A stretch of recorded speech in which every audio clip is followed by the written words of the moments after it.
Tiago capítulo 5, versículo 7. Diz assim: paciência nos sofrimentos. Verso 7. Portanto, irmãos, sejam pacientes até a vinda do Senhor. Vejam como o agricultor aguarda que a terra produza a preciosa colheita e como espera com paciência até virem as chuvas do outono e da primavera. Sejam também pacientes e fortaleçam o seu coração, pois a vinda do Senhor está próxima. Irmãos, não se queixem uns dos outros, para que não sejam julgados. O juiz já está às portas.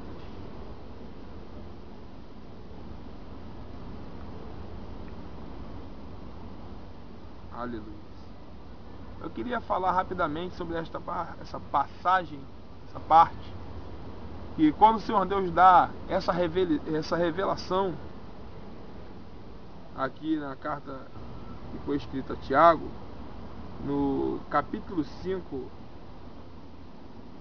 no verso 7 em diante, diz: portanto, irmãos, sejam pacientes até a vinda do Senhor. Vejam como o agricultor aguarda que a terra produza a preciosa colheita, como espera com paciência até virem as chuvas de outono da primavera.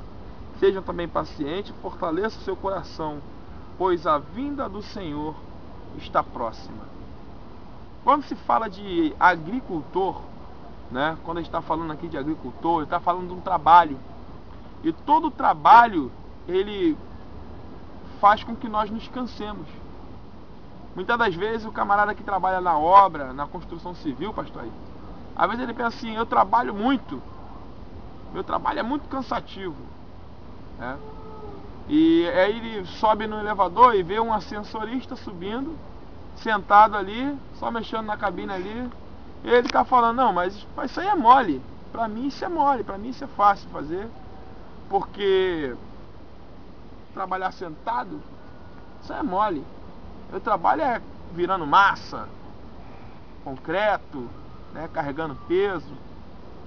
E algo tremendo que eu vejo, eu tiro nisso, porque eu já trabalhei nessas duas funções. E é totalmente uma diferente da outra, realmente. Só que essa que você trabalha dentro do elevador, se você ficar sentado, você vai cansar, porque vai ser 6 horas que tu vai ficar sentado. Se você estiver de pé, tu vai ficar 6 horas em pé. Durante o teu período de serviço, tu só pode se ausentar daquele local durante 15 minutos, que é o momento que tu vai no banheiro e beber uma água ou fazer um lanche. E o resto é o tempo todo que você fica ali. E é muito cansativo para a mente, para quem trabalha naquela área ali. Mas na construção civil, você trabalha com peso. Mas você trabalha ali com os amigos, e ali você vai conversando, né? Tem aqueles dias também que não tem muito serviço para fazer, então você vai levando, a semana passa mais rápido, o dia passa mais rápido, mas cada um tem um peso. Os dois chegam em casa cansados, porque os dois trabalharam. O trabalho é trabalho, só que cada um tem uma função diferente. E trazendo isso para o rolo espiritual na nossa vida, nós vemos que Deus ele vem trazendo, através dessa revelação, dessa palavra, uma revelação tremenda para a nossa vida. Porque o agricultor, quando ele trabalha, ele fica aguardando o tempo da colheita. O pedreiro trabalhou, quando terminar o mês, ele recebe o salário. Alguns recebem por diária. E o que trabalha como assessorista, quando chegar no fim do mês, ele vai receber o salário dele também. E ele espera ansiosamente pelo dia que ele vai receber aquele salário, por aquilo que ele fez, pelo aquele trabalho que ele executou. E uma coisa tremenda que nós vemos nisso, que o nosso corpo se cansa. Você começou a trabalhar durante a semana, a primeira semana você está no pique, mas quando chega da segunda semana para lá, o teu corpo começa a se cansar. Quando vai chegando no fim do mês, você já está arrastando. já está arrastando. O seu psicológico só está voltado para o dia do pagamento, para você receber o pagamento. E quando o apóstolo está escrevendo a Tiago, está dizendo para ele, ensinando para ele uma coisa, que ele não poderia desfalecer as forças dele, justamente nesse período, enquanto ele ainda não recebe o salário. Porque nós que servimos ao Senhor, o trabalho é árduo. O trabalho é árduo, o trabalho é muito pesado mesmo. A área espiritual é uma área complicada. E quando você se dedica a essa área, quando você entra por dentro desse mistério para poder trabalhar mesmo no reino de Deus, você sente as afrontas do diabo, o trabalho é pesado por causa disso. Não é que você arruma inimigo, os inimigos se levantam contra você. Quando você se coloca na posição com Deus, começam a aparecer os inimigos. Por quê? Porque você está na luz, e a luz ela resplandece nas trevas. Então as obras das trevas manifesta. E o trabalho na obra do Senhor, quando você está executando, quando você está naquela caminhada, buscando ao Senhor, é normal de no meio da caminhada nós sofrermos a afronta do diabo. É normal no meio da caminhada nós sermos afrontados, o inimigo se levantar. Muitas das vezes Deus está falando para você que é necessário você perseverar, é necessário você aguardar. Tem uma promessa de Deus para a tua vida que vai se cumprir. Mas Satanás, ele também tenta desanimar. Ele tenta te desanimar. Vai usar pessoas para dizer e falar para você que o que está adiantando? Está fazendo e nada está acontecendo. Por quê? Porque a nossa colheita, na realidade, Deus está preocupado, não é com essa colheita aqui da terra, com a gente aqui na terra não. Porque aqui na terra tudo é perecível e tudo passa. Embora Ele nos dá porque Ele nos ama. Mas o principal é no dia do arrebatamento da igreja. É no dia quando nós vamos nos encontrar com Deus. É quando nós estivermos perante Ele, que aí as obras dos homens serão provadas. Todas as obras serão provadas, tanto as boas quanto as más. Até aquilo que é feito em oculto será provado. E isso que nós temos que observar na nossa vida, porque muitas das vezes, quando nós olhamos somente para o momento, nós nos esquecemos que adiante tem uma caminhada para nós continuarmos. Se nós olharmos para trás, nós vamos ter motivo para voltar. Verdadeiramente vamos ter motivo para voltar. Se nós olharmos para trás, se nós tivéssemos olhado para trás no momento que nós saímos de casa, nós íamos ver motivo para voltar. Uma cama quentinha, né?